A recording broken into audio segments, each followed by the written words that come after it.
Baik, assalamualaikum warahmatullahi wabarakatuh. Waalaikumsalam warahmatullahi wabarakatuh. Apa kabar? Baik, Pak. Baik. Kok pada sedikit nih Pak?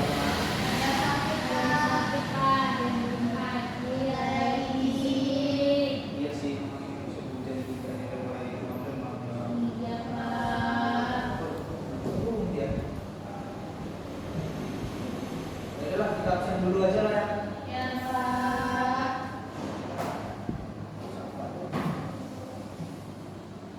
Absen dulu mulai dari Siana. Oke, hadir. Kemudian Rahma, Pak Yuda, hadir Pak. Dan hadir yuk. Disuruh Mama datang Pak. Oke, Pak.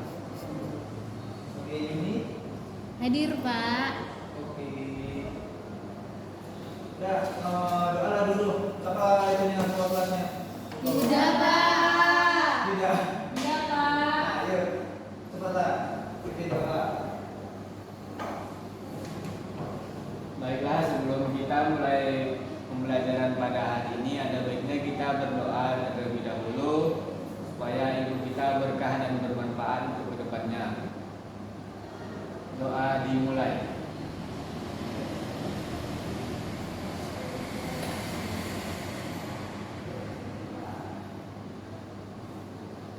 Doa selesai. Oke.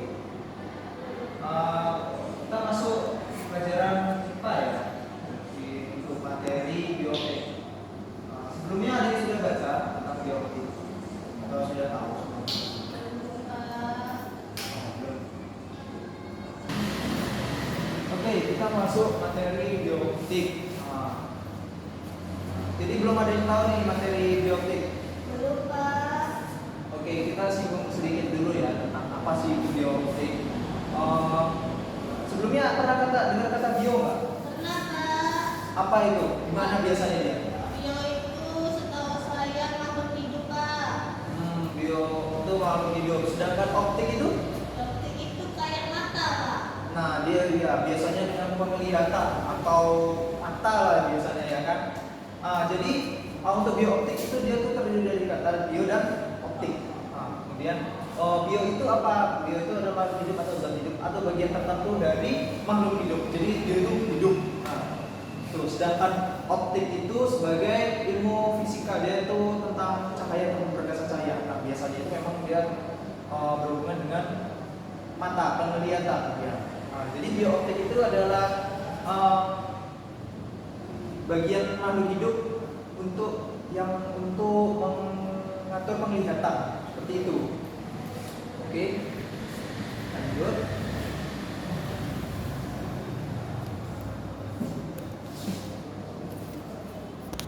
Oke, lanjut. Kemudian kita masuk ke bagian komponen indera penglihatan. Ada sistem saraf mata. Saraf mata itu penting dalam penglihatan karena mengirimkan informasi visual ke otak sehingga kita ini bisa melihat. Serabut yang ada di belakang mata itu merupakan bagian dari sistem saraf pusat. Ini dia serabutnya nih. Yang kuning nih ya. Nih, dia tuh dari sini nanti dia menerima sini dia. Jadi dari sini nanti langsung ke otak sehingga kita bisa melihat langsung. Seperti itu. Oke, lanjut. Dan ada komponen lainnya itu ada mata. Mata berfungsi sebagai alat indera penglihatan. Terus digunakan untuk melihat objek yang jauh dan dekat. Mata pada manusia itu dibagi menjadi dua bagian, ada bagian luar dan ada bagian dalamnya. Oke, lanjut. Nah, ini dia. Ini adalah bagian luar mata. Seperti yang kalian lihat nih, di sini ada alis, ada bulu mata, ada pupilnya juga, terus ada selaput putihnya, ada lipatannya juga, dan ada iris atau selaput pelanginya. Di bagian alis mata ini yang biasa tuh kalian suruh alis dengan tebel-tebel tuh kan. Nah, itu juga dia tuh sebagai supaya menghambat keringat itu dari jidat ini, dari kepala kita nih turun tidak masuk ke mata, sehingga dia terhambat di bagian alisnya saja. Jadi dia nggak masuk ke mata. Kemudian di sini juga ada bulu mata. Dia itu berfungsi melindungi dari benda-benda asing seperti debu dan kotoran. Apalagi kan kalau tempat-tempat yang banyak debu itu banyak kotoran. Nah, bulu mata itu penting banget itu. Tapi kalian juga pernah lah itu dipanjang-panjang itu pakai apa tuh yang sekarang. Kemudian ada pupil, tempat masuknya cahaya dan mengatur jumlah masuknya cahaya. Nih dia bagian tengah. Kalau kalian perhatikan kawan kalian atau apa, misalnya kalian di kamera itu nanti kalau di kaca tuh kalian tengok tuh pasti ada ya hitam apa bulat dia di bagian tengah mata kalian. Dan itu kadang membesar kadang kecil. Nah itu tergantung bagaimana keadaan tempatnya juga. Semakin banyak cahaya dia tuh biasanya semakin kecil, semakin kurang dia semakin membesar. Kenapa membesar? Karena dia tuh berusaha mencari semua cahaya itu dia masuk biar kita tuh bisa melihat. Nah, karena kita masuk ke tempat gelap tuh di situ tuh pasti kita pertama gelap, nanti lama-lama kita bisa melihat, tapi remang-remang. Nah itu dia mengatur jumlah cahaya masuk. Kemudian ada popok mata, itu meminum bagian bola mata dan membasahi bagian depan mata dengan air mata yang mengedip saat mengedip. Jadi fungsinya popok mata itu biar mata kita tuh nggak kering. Coba lah, klip-klip lah coba. Ya, biar mata kita nggak kering, karena nanti kalau kering itu juga mempengaruhi mata kita, nanti mata kita bisa merah. Jadi dia untuk membasahi bagian mata juga dan untuk melindungi juga dari benda-benda asing seperti yang besar-besar banget itu kita bisa tuh kedip gitu aja nanti apa dia. Kemudian ada selaput putih, nah ini yang melindungi bagian putih dalam mata seperti lensa mata, ini bagian yang putih-putih di mata kalian itu. Kemudian ada iris, selaput pelangi, memberikan warna mata dan mengatur ukuran pupil. Nah dia ini mengatur ukuran pupil juga dia, karena dia berada di sekitaran pupil itu. Pupil kan berada di tengah, dia tuh berada di sekitarannya. Kemudian dia mengatur warna juga, karena di bagian pasti kalian pernah nengok mata orang yang warnanya biru atau apapun itulah, itu beda-beda. Nah itu dia, disitulah iris itu. Udah, oke lanjut. Kemudian bagian dalam mata. Nah di sini ada beberapa, ada 5 bagian mata. Yang pertama itu ada kornea, kemudian ada lensa, ada otot silik iris, retina, saraf mata. Untuk kornea, dia tuh berfungsi melindungi mata bagian depan dan sebagai tempat masuknya cahaya ke dalam mata. Dia tuh bagian paling depan, dia paling luar. Biasanya kalau tidak salah ini bagian dia tempat orang kena katarak tuh, dia. Misalnya dia bisa menutupi dia. Kalau misalnya orang kena katarak tuh pasti penglihatannya buram. Di bagian sini itu dia letaknya. Terus ada lensa yang berfungsi memfokuskan cahaya dan menurunkan cahaya agar jatuh di tempat retina. Lensa ini yang tempat kita tuh lihat jauh atau dekatnya, memfokuskan kita melihatnya kemana lah. Itu dia. Nah dia tuh meneruskan cahaya ke si retina. Retina ini tempat. Kemudian kita ke retina dulu. Retina itu selaput paling dalam, pekat terhadap cahaya dan berfungsi dengan cahaya menyampaikan informasi ke saraf mata. Dia tuh mengumpulkan informasi dari si lensanya, kemudian diserukan dia ke retina. Retina ini menyampaikan ke saraf mata supaya bisa diproses dan diteruskan dia ke otak biar kita tuh bisa melihat. Dan itu dalam waktu bahkan nggak sampai 1 detik dia, cepat sekali, 0,0 sekian. Kemudian setelah diteruskan dari retina masuk ke saraf mata, saraf mata inilah meneruskan ke otak sehingga kita bisa melihat. Kemudian ada otot siliaris, ototnya di dekat lensa berfungsi mengubah bentuk lensa mata. Dia biar kita bisa lihat jauh dekat itu secara cepat juga. Dan itu memang waktunya itu sangat singkat sekali. Oke lanjut. Kemudian ada otot pada mata, musculus rectus. Superior, musculus rectus superior. Ini dia, ini bagian atas dia. Dan di bagian atas doang. Nah dia itu berfungsi sebagai menggerakkan mata ke atas. Jadi dia kalau kita nengok ke atas tuh, si musculus rectus superior inilah yang menggerakkannya itu. Kemudian ada musculus rectus inferior juga. Mana dia? Dia di bagian bawah. Dia tuh berfungsi menggerakkan mata kita ke bawah. Itu dia otot itu yang menggerakkannya. Kemudian ada musculus rectus medial. Ini dia medial. Dia tuh berfungsi sebagai menggerakkan ke dalam, ya ke dalam, kanan ke kiri, lebih ke kanan ke kiri. Ya.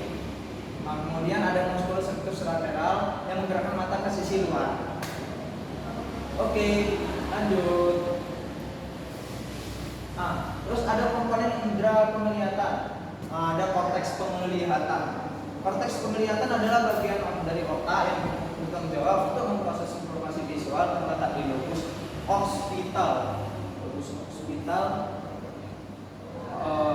Korteks ini menerima sinyal dari retina melalui jalur visual. Nah, lobus occipital ini adalah bagian dari otak yang terletak di bagian kepala belakang. Lobus posterior ada di atas otak kecil. Berarti dia ada di sekitar sini. Ya. Dia itu berfungsi sebagai itulah yang memproses informasi kita ketika melihat. Oke, Yuda. Ya, mantap lah ya. Jadi kalau misalnya bagian otak itu ada yang rusak juga, nah itu kita akan mempengaruhi penglihatan kita juga. Jadi kita agak lambat, jadi bahkan kita bisa kurang juga melihatnya. Oke, lanjut. Oke, daya akomodasi. Nah, di sini nih ada dua. Yang pertama itu ada cahaya yang dari jauh, kemudian ada cahaya dari dekat.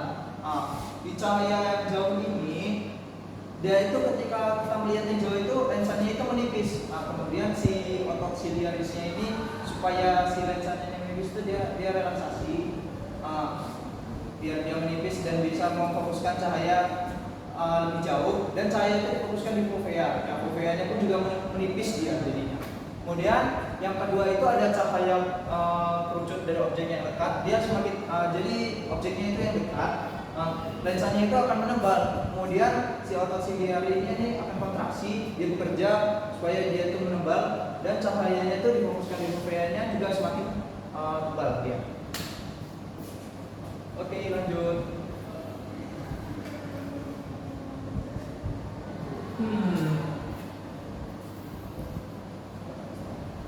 Nah, kemudian kita masuk ke gangguan mata. Nah, di sini ada yang rabun. Enggak, Pak. Enggak Masuk yang rabun, Pak. Oh, yang rabun nggak masuk pula ya. Nah, itulah kita bahas. Nah, di sini ada gangguan mata. Yang pertama itu ada miopia atau rabun jauh. Biasanya mungkin kalian ada temuin orang-orang yang kalau kelihatannya tuh kalau jauh tuh matanya disipit-sipitin. Iya, tapi saya nggak rabun. Itu dia.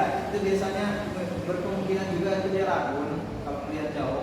Dia itu rabun jauh, kesulitan lihat jauh dengan jelas, itu miopi.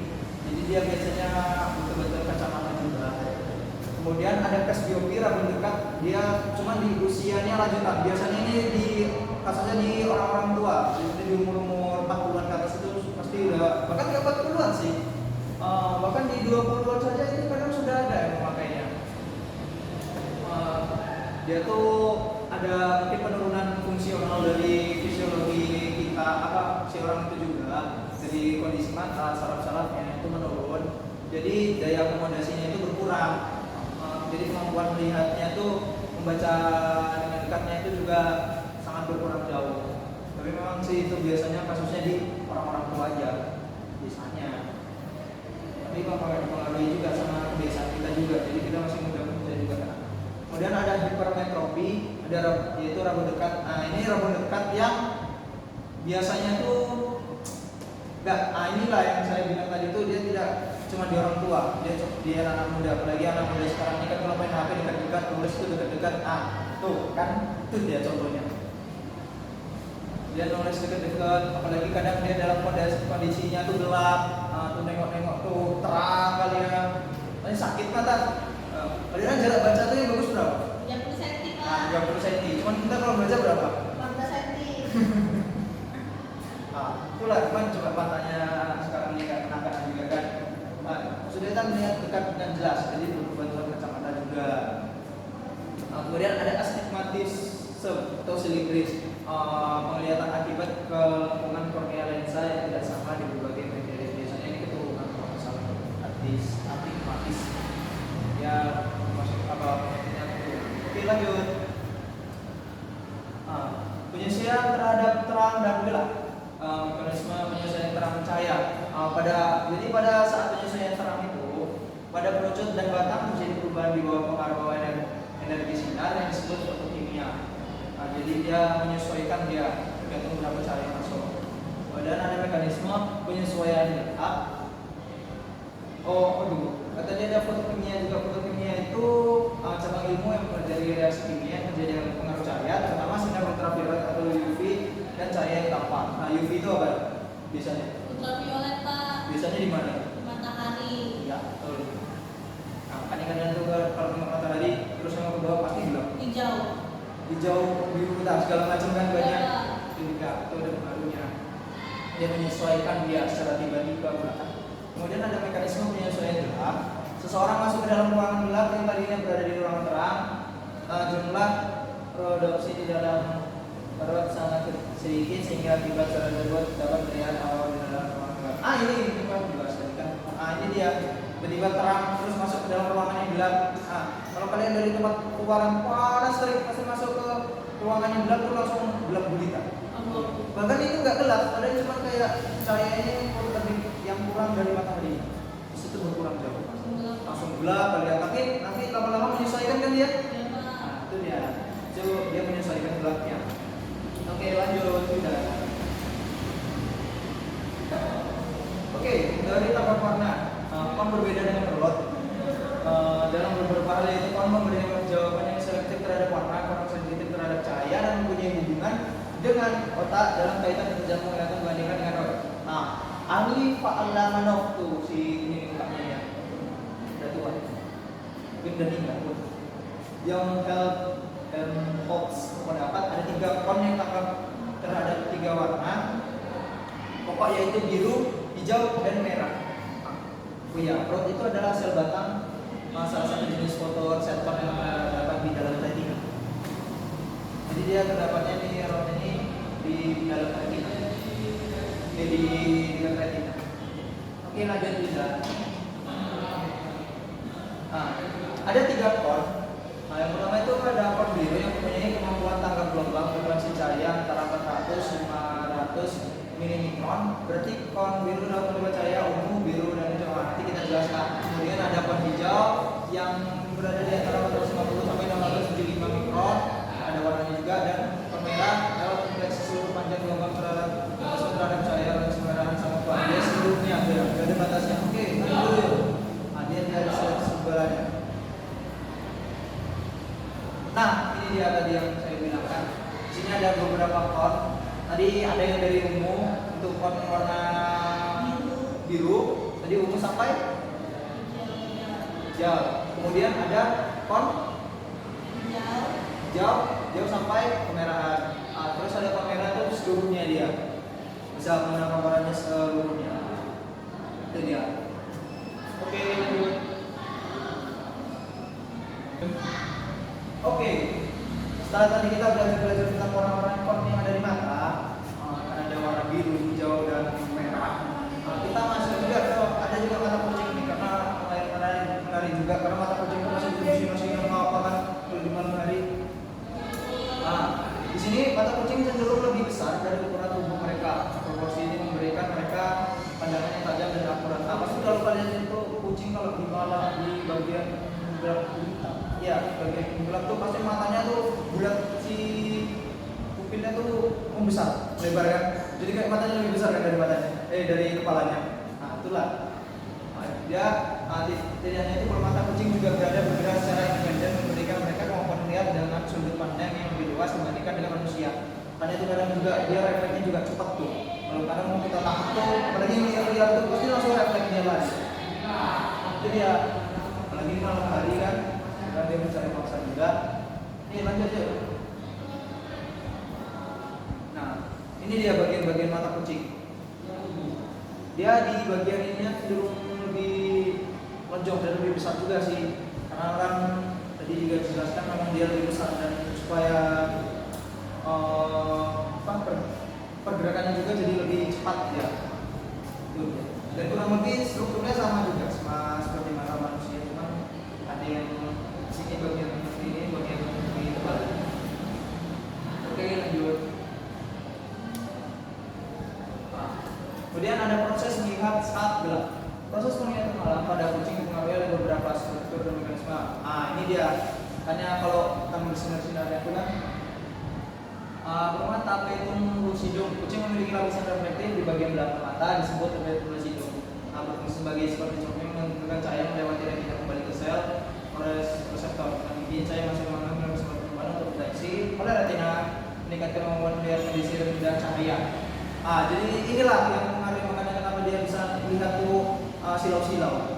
Bukan kalau kita senterin itu nggak semua, hampir semua jenis kucing-kucingan sih.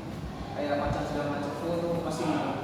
Kemudian banyaknya sebatang. Batang-batang memiliki lebih banyak sebatang dibanding manusia. Sebatang bisa jadi terhadap cahaya dan sangat penting untuk penglihatan malam. Meskipun mereka tidak deteksi warna, betul kucing melihat gelap-gelap. Dia jadi malam pun dia bisa nengok, walaupun cahayanya kurang jauh sekali. Jadi dia masih bisa menengok untuk mencari mangsanya. Jadi ya itulah banyaklah yang mencari mangsa. Oke. Kemudian ada pupil yang bisa membesar ekstrim. Ini yang tadi saya bilang juga kan, dia tiba-tiba membesar, dia 3 kali lipat ukuran normalnya. Bukan hampir kayak full dia kayak nampak lagi putih-putihnya dan sampingnya tuh. Bukan putih sih. Ya, tapi yang nggak nampak lah, hampir full dia putih. Oke. Kemudian ada karena kita juga sekolah Islam. Dan kita kan patokannya juga pada Al-Quran dan hadis. Jadi saya juga mengintegrasikan ayat Al-Quran juga. Itu surat An-Nahl ayat 78 yang artinya dan Allah mengeluarkan kamu dari perut ibumu dalam keadaan tidak mengetahui sesuatu apapun dan dia memberimu pendengaran penglihatan ke hati nurani agar kamu bersyukur. Jadi kita tuh diberi penglihatan itu supaya kita mungkin bersyukur. Masya Allah. Jadi kita yang masih bisa melihat nih, baik-baiklah jaga mata nih. Di sana masih ada lagi yang orang nggak melihat kayak si Agus. Iya kan? Itulah, jadi kita harus bersyukur atas nikmat yang diberikan Allah Subhanahu wa taala. Oke?